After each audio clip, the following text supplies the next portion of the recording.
કેમ છો મિત્રો? મજામાં? આજે આપણે સવારમાં દૂધ મરચું રોટલો નાસ્તો કરવા બેઠી ગયા. નાસ્તો કરીને પછી મંદિર તરફ નહીં ધોઈને તૈયાર થઈને જીવને હું બંને રમવા જતા રહ્યા.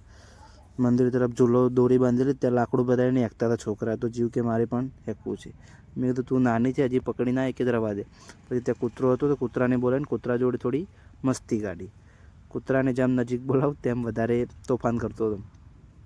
જો ખાલી થોડું બોલાય ને તરત એ આપણા પગે ઉપર ચડી જાય, પગ ચડાવીને. જો કાળું નામ છે કૂતરાનું. પછી આપણે દાળ ભાત બનાવવાના હતા, તેના માટે આપણે લસણ ને ટામેટા મરચાં કાપી લીધા. પછી ખિસકોલીનું બચ્ચું હતું, તેને રમાડવા ગયો પેલી બાજુ. જો અને હું જીવ બંને રમાતા, જીવ ખિસકોલીની બચ્ચાથી બીવાતી હતી.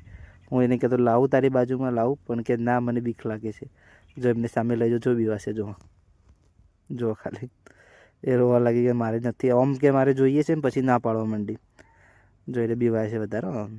પછી જમવાનું તૈયાર થઈ ગયું હતું, જમવા માટે બોલાવતા તો પછી જમવા જતા રહી ગયા. દાળ ભાત બનાવી દીધા હતા. દાળ ભાત ખાઈને પછી સાંજે મંદિરનું સાફ સફાઈ કરતા હતા. ત્યાં આપણે ગયા હતા અને ત્યાં હિતેશભાઈ, અજ્જુભાઈ, ગણપતભાઈ, વિજયભાઈ બધા મંદિર સાફ કરતા. ત્યાં એક વિડીયો થોડો બનાવી લીધો. નવરાત્રિ આવે, નવરાત્રિની તૈયારીઓ કરતા હતા. ચા પણ આવી ગઈ, તો સાથે ચા પણ પી લીધી આપણે. જુઓ તમે. જય માતાજી.